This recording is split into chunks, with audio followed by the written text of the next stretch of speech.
চলে এসেছি একটা জায়গা নিয়ে আর ছাদ বাগানে কিছুটা সবজি তুলবো।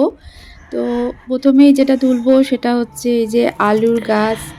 এই যে দেখতে পাচ্ছ এখানে আলুর শাক হয়েছে। নিচের দিকে আলু হতে থাকবে। আমি উপর দিক থেকে আলুর শাক তুলে নিব। তো এই যে দেখো এই গাছগুলো কিন্তু আমি লাগাইনি।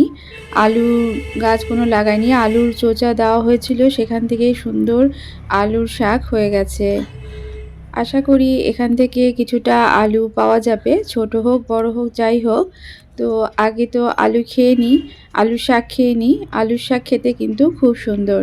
এর মধ্যে কিছু টমেটোর চারাও বেরিয়ে গেছে। তো ধনেপাতাও কিছুটা বড় হয়ে গেছে, সেগুলো তুলে নিব।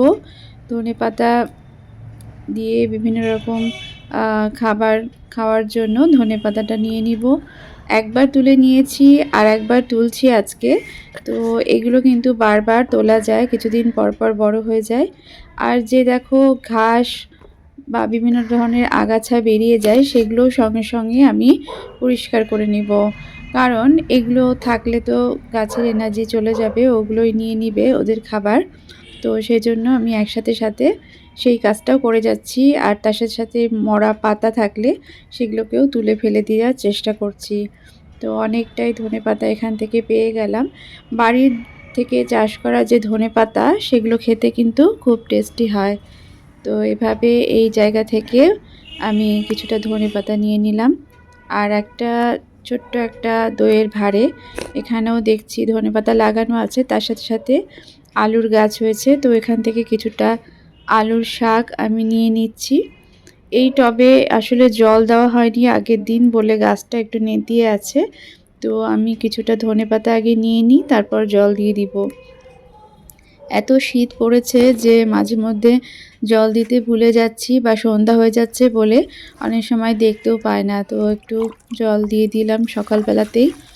এখানে একটা পুদিনা পাতা গাছও আছে। আর দেখো গাছের গোড়ায় গোড়ায় কিন্তু এরকম এগুলো হচ্ছে বথুয়া শাক। বথুয়া শাকও বেরিয়ে যাচ্ছে। তো এই সময় বিভিন্ন ধরনের শাক পাতা তো বেরোতেই থাকে। তো এগুলো গোড়াটা কেটে আমি এটাকে নিয়ে নিলাম। আজকে কিছুটা শাক পাতা প্রত্যেকটা জায়গা থেকে কালেক্ট করে নিয়ে বেশি করে আমি আলুর শাকটাই নিব যতগুলো আছে। আর তাছাড়া এই যে বথুয়া শাকগুলো যেগুলো এখন বীজ হতে শুরু করে দিয়েছে, তো সেগুলোকে তুলে নিচ্ছি। সেগুলোকে আর রাখবো না, কারণ এখানে গাছের গোড়াতে আছে তো খাবারটা নিয়ে নিচ্ছে, আমার বীজের দরকার নেই। আর এই যে দেখো পুরো টব ভর্তি একদম আলুর শাক হয়ে গেছে, অনেক লম্বা লম্বা। এগুলোকেও তুলে নিব। একবার তুলে নেওয়ার পরে কিন্তু আর একবার শাক বেরোয়। তো একবার খাওয়ার পরে আবার তোমরা খেতে পারবে। এখানে নিচের দিকেও দেখো ধনেপাতার গাছ হয়েছে। এই ধনেপাতাও একটু নিয়ে নিব, কারণ এগুলো বড় হয়ে গেছে। একবার তুলে নিব, তারপরে দেখবে আবার কিছুদিনের মধ্যে আবার কিছুটা ধনেপাতা বেরিয়ে যাবে। তো ছাদ বাগান থাকলে কিন্তু মাঝে মধ্যেই এইরকমভাবে ধনেপাতা তোমরা কালেক্ট করে নিতে পারো। কারণ বাজার থেকে আসলে একসঙ্গে কেনার পরে সেগুলো ফ্রিজে রাখলে কিছুটা নষ্ট হয়ে যায়, কিন্তু বাড়িতে যদি এরকম ধনেপাতা চাষ করা হয় তাহলে কিন্তু মাঝে মধ্যেই অল্প করে তুলে নিয়ে খাওয়া যায়। আর এই যে ধনেপাতা যেগুলো বাড়ির ধনেপাতা সেগুলো যদি ফ্রিজে রাখা হয় তাহলে কিন্তু খুব তাড়াতাড়ি খারাপ হয়ে যায় না। তো আমি যে আলুর শাক ছিল সেই আলুর শাকের যে পাতাগুলো মরা পাতা আছে সেগুলোকেও তুলে নিলাম। এই জায়গাতে একটু মেথি শাক লাগিয়েছিলাম, সেইগুলো খুব একটা ভালো হয়নি, জানি না বীজটা ভালো না মনে হয়। এগুলো আসলে মেথি জল ভেজানো যে মেথি খাওয়া হয় সেটা থেকে লাগানো হয়েছিল। তো আলাদা করে বীজ কেনা হয়নি।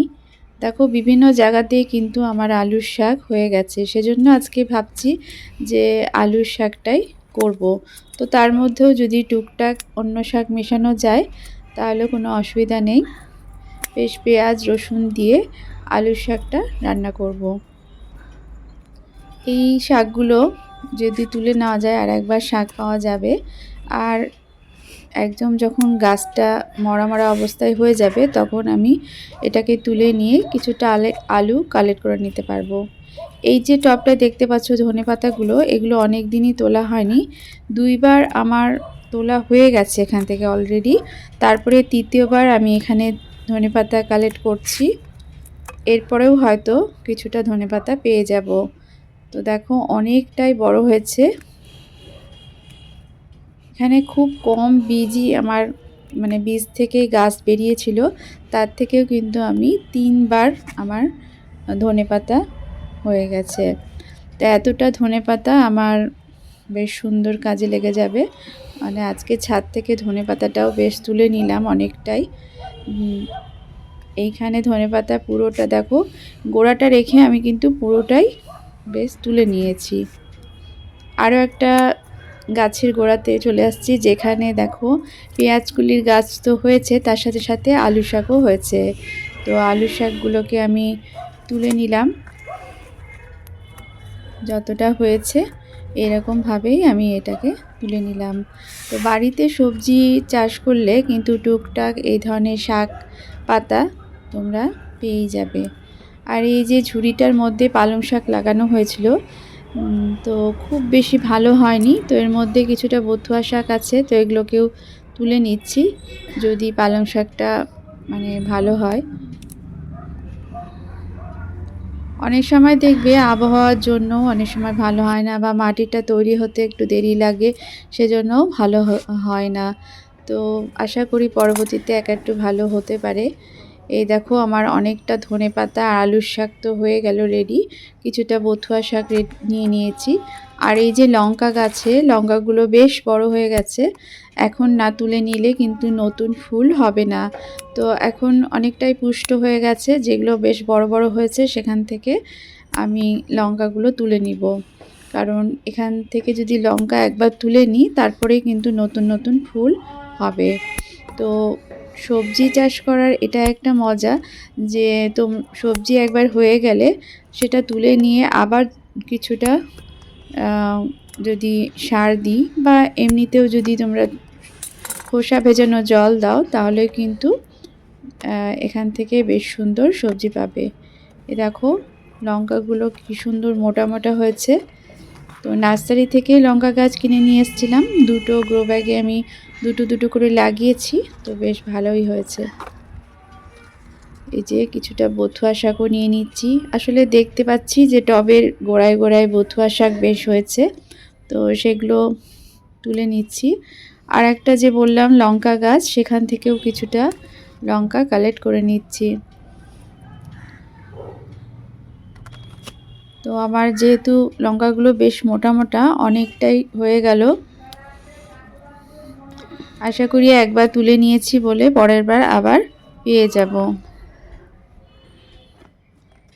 এখন শীতকাল, তাই লঙ্কাটাও বেশ ভালো হচ্ছে। আর এই যে দেখো টমেটোর গাছেও ফুল ফুটে গেছে, টমেটোটাও হচ্ছে। তো নিচের দিকের পাতাগুলো আমি কেটে কেটে দিচ্ছি, কারণ তাহলে বেশ ভালো মানে ফুল ফল হবে। গাছের পাতাগুলো তো বিশাল বড় বড়। এইদিকে লঙ্কা গাছটা আছে, সেটা রোদ পাচ্ছে না ঠিকঠাক, তো সেই জন্য আমি এভাবে করে নিলাম। আর এটা একটা সর্ষের শাকের গাছ, বেশ হেলদি হয়েছে। তো এটা পুরোটাই তুলে নিলাম। আমার এটা আজকে এই আলু শাকের মধ্যেই দিয়ে দিব। দেখতে পাচ্ছ কতটা হেলদি আর কতটা সুন্দর হয়েছে। তো এটা পুরোটাই আমি তুলে নিলাম। জায়গাটা ফাঁকা হয়ে গেল। এখানে একটা শিম গাছ আছে, তো শিম গাছে এখন শিম হচ্ছে। আর আমি একটা লঙ্কা গাছ এখানে লাগিয়েছি। তো যেহেতু গ্রো ব্যাগটা অনেকটাই বড়, তো সেজন্য একসঙ্গে অনেকগুলোই চাষ করার চেষ্টা করি। আর যখনই কোনো গাছ তুলে দিই তখনই একটু পরিষ্কার করার চেষ্টা করি। তো বিভিন্ন জায়গায় আলুর শাকও হয়েছে, সেগুলোকে তুলে নিলাম। তো আমার পুরো জায়গাটা একদম ভর্তি হয়ে গেছে, যে জায়গাটা আমি নিয়ে এসেছি। দেখো ধনেপাতাগুলোকে আমি এভাবে কালেক্ট করে রেখে দিব ফ্রিজের মধ্যে। কিছুটা তো ব্যবহার করেছি, আর কিছুটা এভাবে লঙ্কাগুলো কাঁচা খাবো, যে সেদ্ধ কিছু হলে এইভাবে আমি ফ্রিজে রেখে দিব। এতটা শাক আমি ধুয়ে বেছে রেখেছি, আর কিছুটা ধনেপাতা নিয়েছি এইভাবে মাছের ঝোলে দিব। তো এভাবেই নিজের হাতে সবজি তুলে সবজি কিছুটা রান্নাতে ব্যবহার করে বেশ ভালোই লাগে। তো এভাবে আমি আমার সবজি গাছ লাগাচ্ছি, খাচ্ছি। তো কেমন লাগলো ভিডিওটা অবশ্যই কমেন্ট করে